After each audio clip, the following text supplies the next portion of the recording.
Buat netizen Indonesia, HP-nya Vina berhasil diekstraksi dan benarlah di situ keterangan Widi dan Mega temannya Vina bahwa di jam 22:11 itu terjadi percakapan dan Vina memang baik-baik saja di jam segitu. Sedangkan di BAP jam 22:00 itu Vina dibunuh dan diperkokan. Jadi dari sini sudah jelas ini scientific evidence karena sifatnya ini ekstraksi dari handphonenya Vina langsung, dan scientific evidence satu ini akan menggugurkan 1000 kesaksian. Jadi ini sudah semakin jelas bahwa 7 terpidana wajib bebas, dan kalian yang masih meyakini pembunuh dan pemerkosa, cari sendiri pelakunya, jangan berdasarkan BAP skenario ladusing, paham?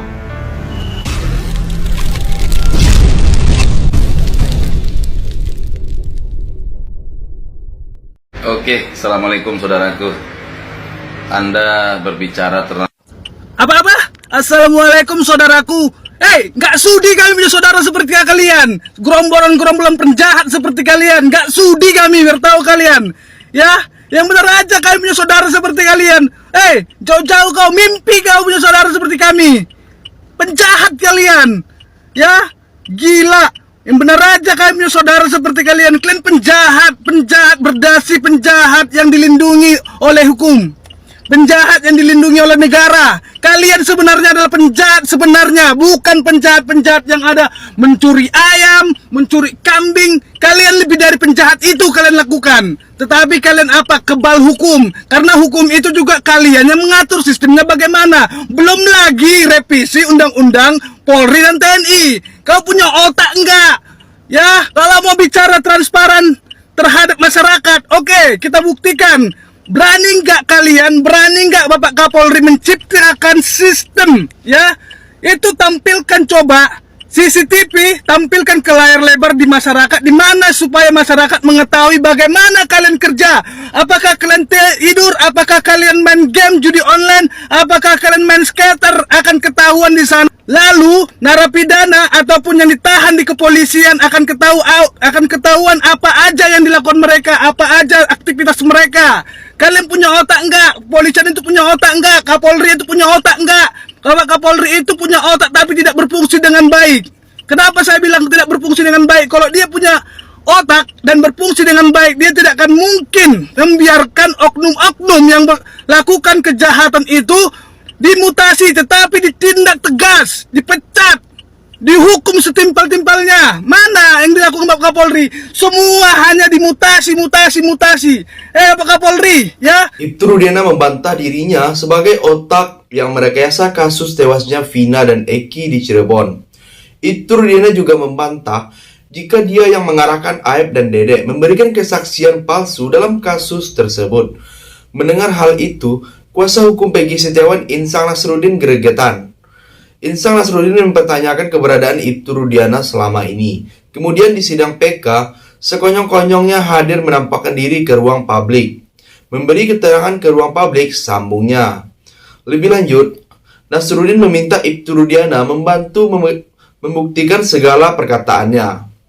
Pertanyaan kami, kenapa baru sekarang? Kenapa dia tidak dari awal tampil di televisi? Kalau dia bilang Dede berbohong, ya silakan saja, tapi buktikan, sambungnya. Nasruddin pun meminta agar kasus ini ditangani dengan baik. Jadi Mabes Polri harus turun biar tahu sebenarnya apa itu motifnya dari Ibtu Rudiana ini. Jadi, silakan tulis komentarnya di bawah. Hati-hati aja. Kepada Abang Fitra Ramadhani, sekali lagi saya bilang, Abang berani nggak mengatakan bahwa jika nanti Ibtu Rudiana bersalah dan terbukti bersalah, maka saya siap untuk dipenjara karena memberitakan berita hoax ataupun memprovokasi. Berani nggak mengatakan itu? Saya hanya mengatakan, kalau Abang tidak berani mengatakan itu di depan publik, ya sudah Abang berhenti saja. Meskipun Abang sebagai kuasa hukumnya, oke, kita katakan bahwa Abang melindungi kliennya, tetapi ini kan kepentingan umum harusnya. Karena ini masyarakat Indonesia menunggu kehadiran Ibtu Rudiana. Dan kenapa sampai saat ini belum muncul? Dan oleh karena itu, walaupun itu hak dia tidak muncul di depan publik, tolong dimengerti keluhan publik ini. andai pun abang melakukan ataupun abang melakukan pembelaan mati-matian kepada Aibtu Rudiana, kami menghargai kerja abang. Tetapi kalau abang bergerak hanya di bidang praktisi hukum, saya menilai bahwa abang bukan praktisi hukum. Harusnya kalau abang praktisi hukum akan memprediksi, akan menafsirkan ke semua pihak, bukan hanya menafsirkan ketidakbersalahannya Aibtu Rudiana. Oleh karena itu, makanya saya katakan sama abang berani nggak?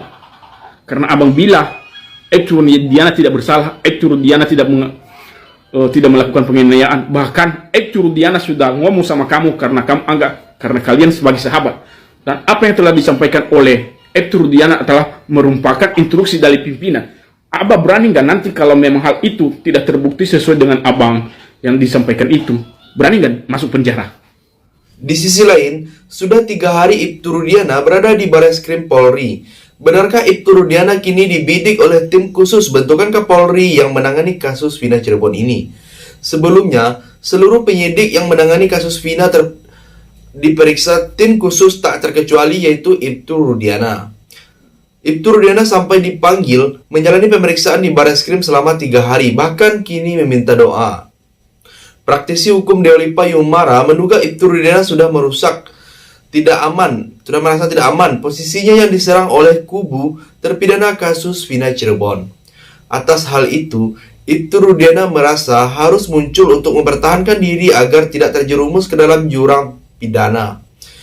Jadi bagaimana pendapat kalian? Silahkan tulis komentarnya di bawah. Sumpah pocong. Farhan Abbas dan semuanya itu mengajak Aibtu Rudiana untuk menantang Aibtu Rudiana untuk melakukan sumpah pocong. Kalau memang benar Rudiana tidak melakukan rekayasa. Jadi kalau bagi saya ini lucu. Ini suatu ungkapan rasa ketidakpercayaan kepada institusi polisi. Karena sumpah pocong ini hanya berlaku untuk di kalangan masyarakat, khususnya masyarakat Indonesia yang beragama Islam, untuk melakukan sumpah ini. Jadi kalau memang dia tidak benar, dia akan dilaknat, dia akan dihukum oleh yang kuasa karena kesaksian bohongnya. Intinya mereka tidak percaya pada institusi ini dengan hukum ini. Jadi jalan pilihannya yaitu sumpah pocong. Dagelan sekali, lucu sekali Indonesia ini. Semoga kebenaran akan tetap berdiri di Indonesia Raya ini. Alangkah sayangnya institusi yang sangat kita cintai ini kok lamban sekali ya dalam penanganan ini. Apa sih yang dirahasiakan? Ayo netizen, jangan ketinggalan. Jadilah netizen yang pintar. Yuk kita kawal terus hingga kasus ini benar-benar tercapainya suatu keadilan bagi semuanya. Oke? Terakhir, mantan Bareskrim Polri Susno Duardji bicara soal sumpah pocong yang dilakukan oleh Aibtu Rudiana di kasus Vina Cirebon ini. Sumpah pocong ini bisa menambah keyakinan meskipun tidak memiliki kekuatan hukum. Jika seseorang memang takut akan hukuman, ada jalan keluar yang dapat ditempuh dengan kejujuran, ucapnya. Menurutnya, penting untuk menguji kebenaran dari setiap pernyataan.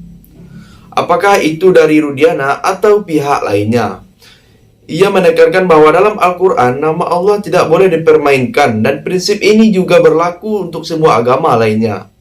Bahwa sumpah dalam agama apapun, di seluruh keyakinan dan kepercayaan tidak boleh dipermainkan, kata Susno Duardji. Sampai di sini bagaimana pendapat kalian? Silahkan tulis komentar di bawah sebanyak-banyaknya. Saya dari channel YouTube Segudang TV, pamit, sampai jumpa.